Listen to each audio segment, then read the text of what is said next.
My name is Kendra. I'm 30. And 3 weeks ago, my mother stood in our driveway screaming that I was nothing but a leech living off them. Then she grabbed my bags, didn't hand them to me, didn't even set them down. She threw them across the concrete and yelled, "Go leech somewhere else." And I did. I didn't argue. I didn't cry. I didn't explain myself for the 100th time. I just picked up my suitcase, walked past her as she kept ranting, and got into my friend's car without looking back. That was the moment I realized the woman who raised me didn't see me as a daughter anymore, just a burden she wanted gone. But what my mother didn't realize was that the leech she kicked out was the same person who had quietly kept their entire financial life running for years. Their online banking, their bill payments, their tax portal, their insurance accounts, everything they depended on without ever learning how any of it worked. So when I left, all of that stayed exactly where I left it. 3 weeks later, my phone lit up with a call from my dad, then another, then a text. "Why did the bank freeze our account? We can't access anything." I stared at the screen for a long minute. Then I typed back 2 words that said everything. "Ask the leech." If you think that's wild, trust me. It's nothing compared to what happened after. Families can ignore you for years, but the moment you stop fixing their messes, everything falls apart fast.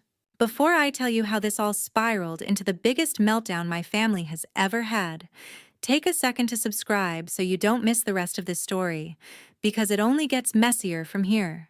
There was a time when my life in Denver felt predictable, almost steady, even if I didn't always appreciate it. I had a small apartment, a routine I could manage, and a job that made sense to me. Working in digital marketing wasn't glamorous, but it paid the bills and gave me a feeling of independence I never had growing up. When the company collapsed after being absorbed by a bigger firm, everything shifted at once. One morning, I was preparing campaigns for a client, and by the afternoon, I was packing my desk with a printed notice that my position had been eliminated. Losing that job didn't just cut off my income, it shook my sense of direction. I tried to adjust, convincing myself it would only take a few weeks to find something new. It didn't.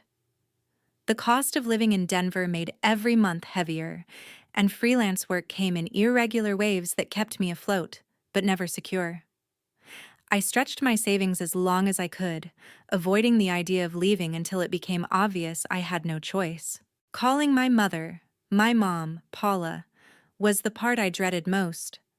My father, my dad, Dennis, rarely interfered, but Paula's voice always carried the weight of judgment even when she wasn't trying to. I explained that Denver was becoming impossible to manage and that I needed a temporary place until I found stable work again. She didn't hide the hesitation in her tone, but she agreed. I told myself that was enough. Returning to Kansas felt like stepping backward into a life I thought I had left behind. The house was the same, yet somehow smaller, tighter, as if the air inside carried old expectations I didn't want to wear anymore. My younger brother, Tyler, had already carved out his own path in Chicago, and his success was a constant topic of comparison in our family. I didn't resent him for it, but the way it was used against me lingered like a shadow waiting for the right light to appear. The first few days at home were quiet, almost too quiet. Paula watched me with a mix of concern and suspicion, as if she was waiting for me to confirm some narrative she had already constructed. Dennis offered polite reminders about keeping my resume updated, but rarely said more. I tried to settle in without taking up space, telling myself this was temporary, a pause I didn't want, but had to accept.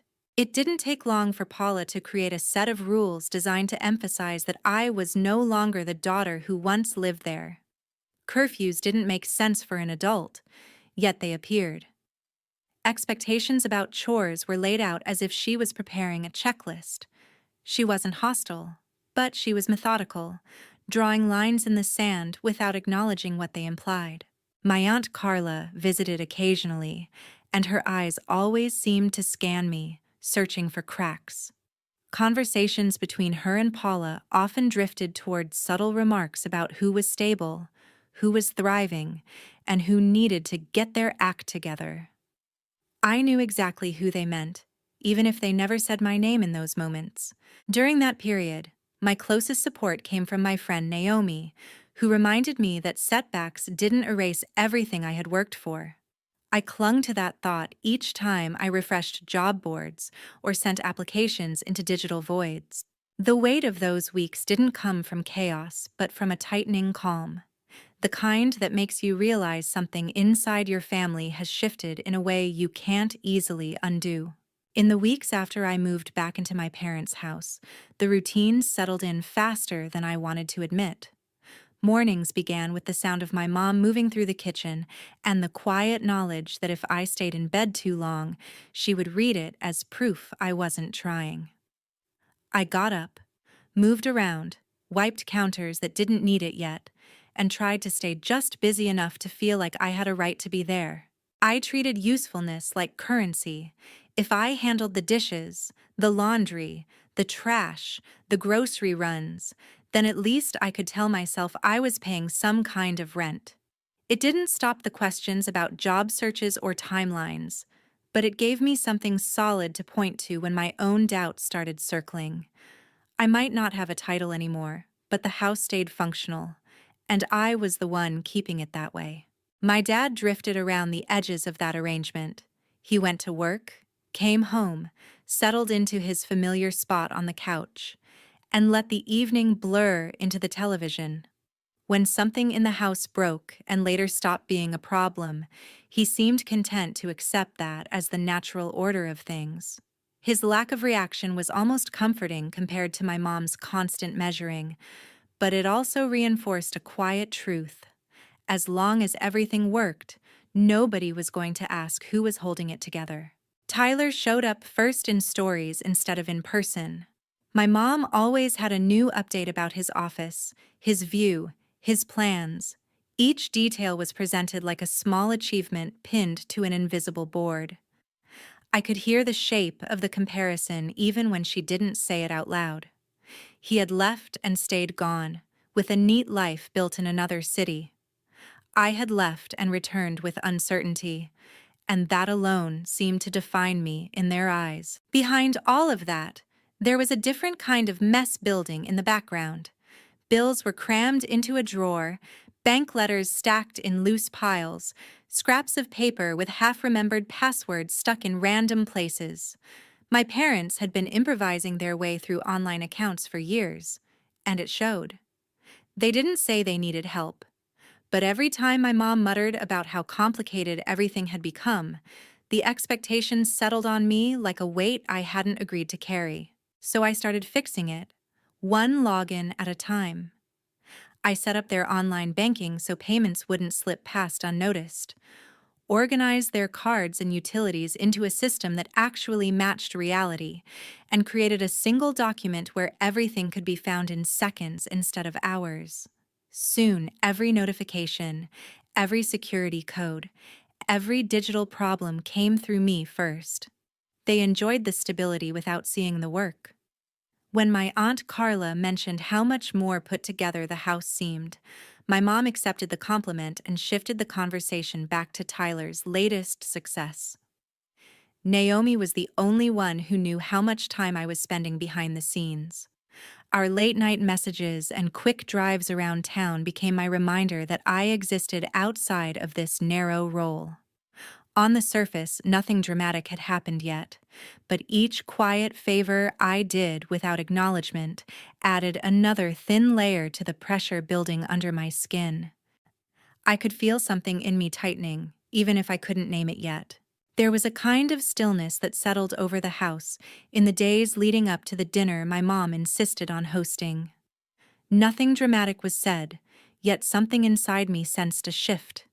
It felt like the air tightened around every small mistake I made, as if even the way I moved from room to room had become part of some silent evaluation. I tried to ignore it, but the tension threaded itself into everything, creating a pressure I couldn't quite name. My mom threw herself into preparations with an intensity that made the whole day feel staged. She cared about how everything would look, not because she enjoyed gatherings, but because she wanted proof that we were a family in control of our lives. My dad drifted around that energy like a passenger, never directly participating but never stepping away. Each time I passed him, he seemed lost in thought, yet I couldn't tell if he sensed anything brewing or if he had simply learned not to notice. What unsettled me most was the way my mom moved whenever Tyler came up in conversation. Even the possibility of him visiting brought a kind of brightness into her face that I hadn't seen since before I moved home. His presence carried weight in this house, not because he demanded it, but because she placed him at the center of everything. I felt myself shrinking in advance of his arrival, preparing for the familiar imbalance that always followed him through the door. My Aunt Carla confirmed she would be coming too, which added another layer to the unease. She had a talent for seeing only what supported her assumptions, and she often treated me like a minor inconvenience in a story that wasn't about me. Whenever she and my mom got together, I felt myself fade into the background, useful only when it benefited their conversations. I knew sitting through a dinner with both of them would require an emotional steadiness I wasn't sure I had left. As the afternoon unfolded, I found myself moving through chores without thinking. Setting the table wasn't a task as much as a way to steady my hands. I placed each item carefully, trying to create some sense of order even if it felt temporary. The clatter of silverware and the faint hum of the oven blended into a rhythm that kept my thoughts from spiraling too far ahead. I told myself that if I focused on small actions, the evening might pass without becoming heavier than it already felt. When Tyler finally arrived, the energy in the house shifted instantly. My mom's warmth grew almost exaggerated, her voice lifting in a way that was reserved only for him. Watching it unfold stirred something in me I didn't want to acknowledge. It wasn't jealousy. It was the quiet realization that I had become a supporting character in my own home. No one had said anything unkind yet, but the imbalance was loud enough to echo without words. Carla entered with her usual confidence, scanning the room as if checking whether expectations had been met. Her approval lingered on the things my mom had arranged, not on the work it took to prepare them. I felt her glance brush past me, brief and dismissive, and my chest tightened with the familiar strain of trying not to take up too much space. I kept my posture calm, telling myself that holding steady was the only thing within my control. As we all moved toward the dining room, the heaviness that had been building settled quietly between us. My mom watched Tyler with unmistakable pride, while my dad took his seat with the same resigned patience that had become part of him. Carla observed everything with that sharp, knowing look she used whenever she was preparing to draw conclusions about someone else's life. In that quiet moment before anyone spoke, I felt the pressure around me reach a point where staying composed became its own quiet battle. The evening hadn't yet turned, but the foundation beneath it had already begun to shift in a way I could feel more than see. There was a strange quietness in the room once everyone had settled at the table, the kind that felt too controlled to be natural. Plates were passed around, and the usual clatter of silverware seemed muted under the weight of careful smiles. I could feel myself tensing as each gesture from my mom grew sharper, as if she were hosting a performance rather than a family meal. The atmosphere carried a tightness that made it difficult to breathe normally, and I found myself bracing without knowing exactly for what. Tyler talked about his life in Chicago with the ease of someone who understood his place in the family. Every detail he shared seemed to please my mom, and watching her lean toward him with proud anticipation felt like standing outside a window looking in. It wasn't new, but something about it hit differently that evening.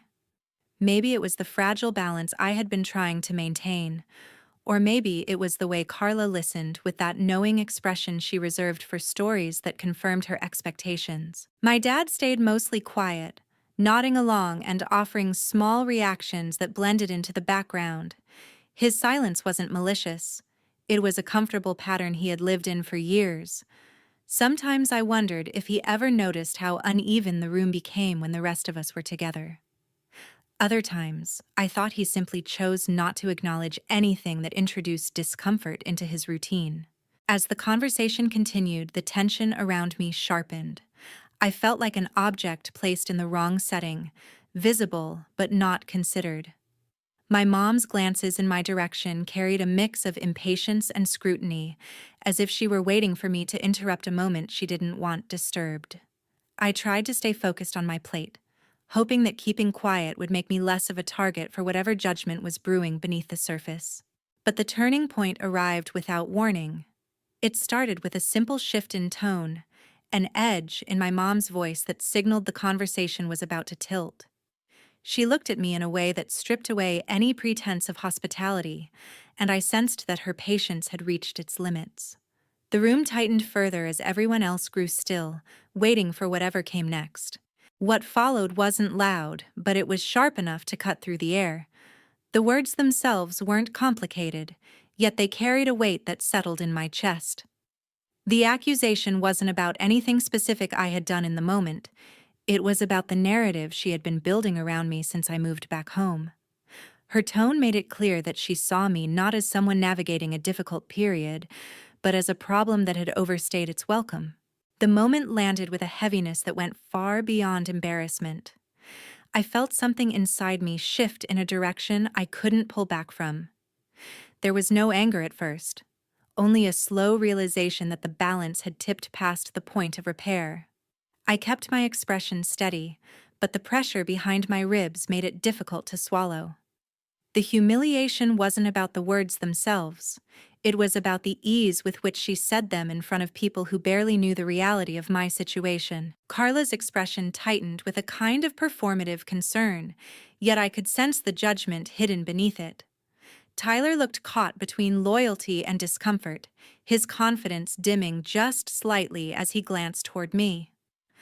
My dad's face shifted into something unreadable, a mixture of confusion and resignation that told me he wasn't prepared to intervene. The silence that followed was almost physical. It stretched across the table, thick and unavoidable. I sat in it, letting the weight settle, realizing that nothing about this moment surprised me as much as it confirmed what I had been trying not to admit. Something fundamental in me withdrew then, not out of anger, but out of clarity. Whatever I had been holding on to in hopes of keeping peace wasn't enough to anchor me anymore. Morning came with a kind of heaviness that made everything feel slower, as if the night had pulled something vital out of me. I moved through the house quietly, trying not to disturb anyone, though part of me sensed that nothing I did could soften the tension still lingering from the evening before. My thoughts kept circling around the unresolved weight sitting behind my mother's anger, and I wondered how long it would take before she directed it toward me again. While I prepared my things, a calmness settled over me that didn't feel like acceptance, but more like resignation. The house had stopped feeling like a shared space, and walking through each room felt like moving through a place that no longer held my shape. I had tried to convince myself that I still belonged somewhere in this family, yet each interaction chipped away at that illusion a little more. By the time I made it downstairs, I sensed an invisible line drawn between the version of me they wanted and the one I actually was. My mom's presence in the kitchen confirmed that the atmosphere hadn't shifted in my favor. Her movements were deliberate and clipped, as if she were preserving her anger for when she thought it would make the most impact. I could feel the tension rolling off her even without words, and unease crept in as I realized where the morning was heading. I kept my distance, hoping that silence would hold the situation together long enough for me to gather myself before anything escalated. But the moment didn't hold. She turned toward me with an intensity that made the room shrink. The frustration she carried from the night before hadn't settled. It had multiplied, sharpening into something she seemed ready to unleash. Even without speaking, her expression said more than any argument could. I recognized the look too well. It was the same one she used whenever she needed someone to blame, and I had become the easiest target. The confrontation unfolded in a way that felt inevitable. Her disappointment pressed against me like a weight I couldn't push back. The way she looked at me made it clear this wasn't about anything that had happened recently, but about whatever story she had rewritten in her mind. My chest tightened as the realization took hold. Nothing I said or did would ever shift the narrative she clung to. The role she had assigned to me wasn't something she intended to reevaluate. As her frustration swelled, the situation tipped past a point I could manage. A sense of detachment washed over me, creating a distance that made the moment feel strangely muted. I didn't argue. I didn't defend myself. There was nothing inside me left to explain. Instead, I watched her anger build as if it belonged to someone else's story, not mine. Each second made it clearer that the connection between us had reached its breaking point, and I no longer had the strength to carry what wasn't mine. The moment she lashed out, something inside me went still. Not in fear, but in realization. Her anger wasn't about me, it was about the loss of control she felt. I had grown into someone she didn't understand, someone she couldn't shape. And instead of facing that, she projected every insecurity she carried onto me. The accusations cut deeper not because of their content, but because of the ease with which she delivered them. It was a clarity I hadn't let myself confront until then. In the silence that followed, I felt my resolve solidify. There was no coming back from the shift that had just taken place. The bond I had tried so hard to maintain had been damaged beyond repair. Not by disagreement, but by the ease with which she disregarded everything I had endured.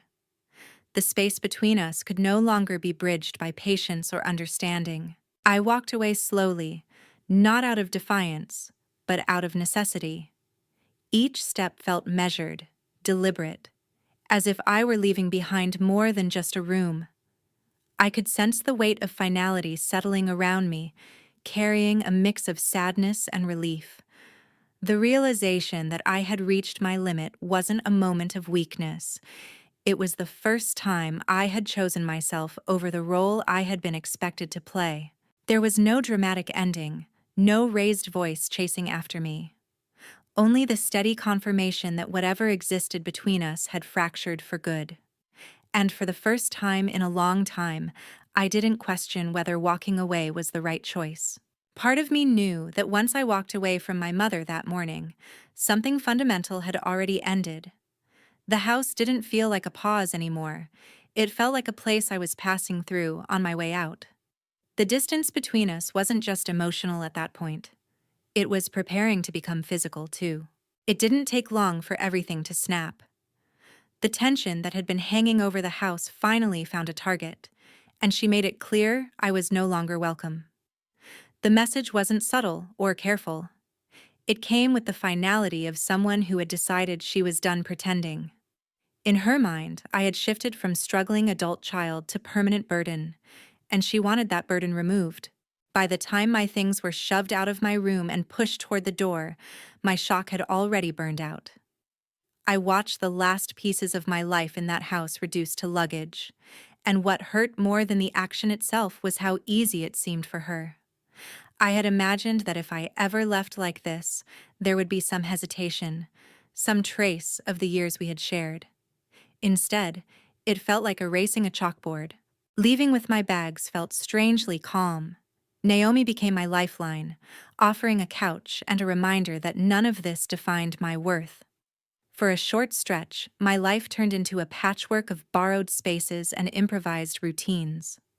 I bounced between Naomi's apartment and a brief stay on Victor's floor, using each night to remind myself that survival didn't require anyone's approval but my own. The instability was exhausting, but it came with one important shift. I no longer felt trapped. Work became the anchor I clung to. I took on small projects wherever I could find them, stitching together income from business owners who needed help online but didn't know where to start. Each assignment was a step away from the version of myself my family had chosen to see. When a recruiter reached out with a remote position that matched what I had done in Denver, it felt less like luck and more like the first real acknowledgement that my skills still mattered. Accepting that job gave me enough stability to sign a lease on a small studio in Kansas City. The place wasn't impressive by any outside standard, but to me, it represented something my parents had never truly given me: space that belonged entirely to me. Setting up my laptop on a cheap table and arranging my few belongings on shelves felt like reclaiming ownership over my own life in a way I hadn't experienced before. Even after I left, the systems I had built for my parents kept working in the background. Notifications still reached the email address I had once used to manage their accounts. Security alerts and reminders flowed through my phone like echoes of responsibilities I no longer held. I ignored most of them, reminding myself that I was no longer their safety net, even if the remnants of that role still clung to my digital life. The real crash came a few weeks after I had settled into my new place. A string of missed calls from my dad appeared on my screen, followed by a message I didn't need to open to understand the panic behind it. Their access to money had been disrupted, and suddenly the invisible work I used to do had become very visible in its absence. I sent a short response that pointed him back to the label my mother had thrown at me and put my phone down with shaking hands. In the days that followed, the fallout spread through the family without my involvement. I heard through distant channels that bills had been missed, that automatic payments had failed, that confusion over passwords and recovery links had turned simple tasks into crises. They hired professionals to untangle the mess, and for the first time, the support they took for granted came with a price tag attached to every hour. It hurt to know I could have fixed things quickly, but it hurt more to remember how little that effort had ever counted. My dad eventually reached out again, not just with panic, but with something closer to desperation. The message between the lines was clear. They wanted me to step back into the role I had once filled, to quietly repair what had broken and return to being the unseen structure under their comfort. This time, I didn't even consider it. I had already learned that stepping back in would only reset the cycle and teach them that there were no real consequences for how they treated me. Refusing to return to that role wasn't an act of revenge. It was an act of self-respect. I made it clear, at least to myself, that I would no longer be their unpaid manager, their emergency contact, or their silent problem solver. They had chosen to see me as a drain, and I no longer had the energy to prove otherwise to people who preferred their own version of the story over the truth standing in front of them. As time passed, I built something that had nothing to do with them. My work stabilized. I found a rhythm in my days, the kind that didn't revolve around anticipating someone else's needs. I began volunteering with older adults who genuinely wanted to learn how to navigate the online world. And every grateful smile reminded me how different it felt to help people who actually saw the effort behind the outcome. Cutting contact with my parents wasn't a single dramatic gesture. It was a series of small decisions not to answer, not to explain, not to chase closure from people who had never offered accountability. The quiet that followed was unfamiliar at first, but over time, it became a kind of peace I hadn't realized I was missing. If there is anything I carry from all of this, it's the understanding that being useful is not the same as being valued. You can hold a family's life together from behind the scenes and still be treated like excess weight the moment they need someone to blame. Walking away doesn't erase what you did for them, but it does protect what is left of you. And sometimes the most powerful thing you can do with the label someone throws at you is step far enough away that it no longer sticks to your skin.